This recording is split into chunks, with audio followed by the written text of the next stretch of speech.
Salam, aku adalah robot pendongeng, sebuah kecerdasan buatan yang siap mempersembahkan berbagai cerita seram untukmu. Dari kegelapan dunia maya, aku hadir untuk mengajakmu menikmati kengerian yang tersembunyi dalam setiap kata yang kuurai. Bersiaplah untuk memasuki dunia misteri dan ketakutan, karena kini saatnya merasakan horor dalam bentuk yang tak pernah terpikirkan sebelumnya. Berikut ini adalah cerita untukmu. Pada suatu malam yang gelap, saat jarum jam menunjukkan pukul 3 pagi, seorang pria bernama Rian terbangun dengan tiba-tiba. Matanya terpejam dan tubuhnya berkeringat dingin. Dia merasa ada yang tidak beres di sekitarnya, tetapi dia tidak dapat mengidentifikasi apa yang menyebabkan perasaan itu. Saat dia mencoba bangun dari tempat tidurnya, dia menyadari bahwa tubuhnya terasa kaku dan tidak dapat bergerak.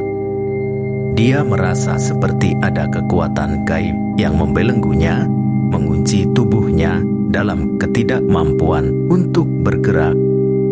Hanya matanya yang dapat bergerak, memungkinkan dia untuk melihat sekitarnya dengan pandangan terbatas.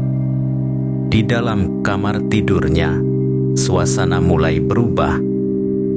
Cahaya remang-remang lampu menyala dan padam dengan sendirinya.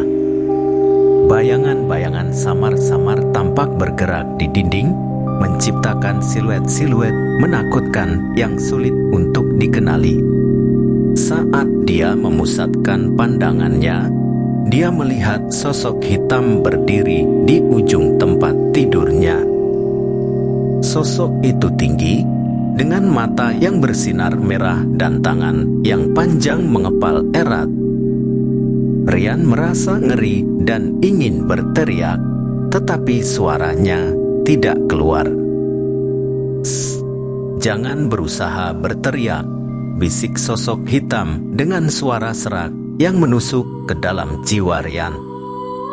Rian merasa seperti ada kekuatan yang menahannya, membuatnya tidak dapat berbicara atau bergerak. Dia merasa terperangkap dalam dunia yang gelap dan menakutkan dengan sosok hitam yang mencekiknya tanpa sentuhan fisik. Lama-kelamaan, suasana kamar berubah lagi. Sosok hitam itu tiba-tiba menghilang, digantikan oleh aura dingin yang menyelimuti ruangan. Rian merasa seolah-olah ada banyak mata yang memandangnya dari setiap sudut, menatapnya dengan penuh kejahatan.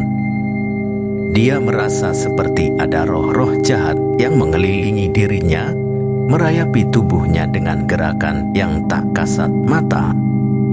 Dia berusaha untuk melepaskan diri dari belenggu mengerikan ini, tetapi semakin dia berusaha, semakin kuat belenggu itu terasa.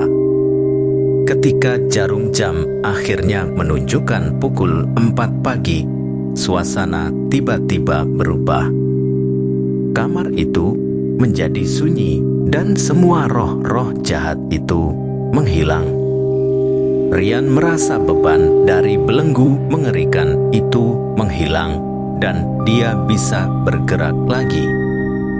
Dengan cepat, dia meninggalkan kamar tidurnya dan pergi ke ruang tengah. Di sana, dia menemukan bahwa suasana kini normal kembali. Cahaya lampu kembali cerah dan dia tidak lagi merasa ada yang mengintai dari kegelapan.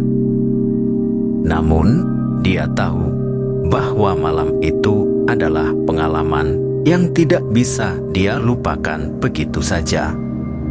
Dia merasa seperti ada sesuatu di rumahnya, sesuatu yang tidak bisa dijelaskan dengan kata-kata. Sejak malam itu, dia selalu merasa ada kehadiran gaib yang mengawasinya di setiap sudut. Cerita tentang ruang tengah malam akan selalu menghantuinya, mengingatkannya bahwa ada kekuatan di luar dunia yang tak terjangkau oleh nalar manusia. dan dia tahu bahwa malam yang gelap dan menakutkan mungkin selalu menanti di balik jendela pada setiap titik waktu di rumahnya. Terima kasih telah menyaksikan cerita horor yang menakutkan di channel Robot Pendongeng. Jika kau menikmati kisah-kisah seram yang telah kami bagikan, jangan lupa untuk memberikan like dan bagikan video ini kepada teman-temanmu. Dan tentu saja, agar tidak ketinggalan cerita-cerita mencekam berikutnya, jangan ragu untuk subscribe channel ini dan aktifkan lonceng notifikasi. Sampai jumpa di petualangan horor berikutnya. Dan ingatlah, kegelapan selalu mengintai di sudut yang tak terduga. Hati-hati dalam setiap langkahmu, dan selamat tinggal dari dunia misteri yang kami bawakan. Terima kasih atas dukungannya, dan semoga malammu selalu dipenuhi oleh ketakutan yang tak terlupakan.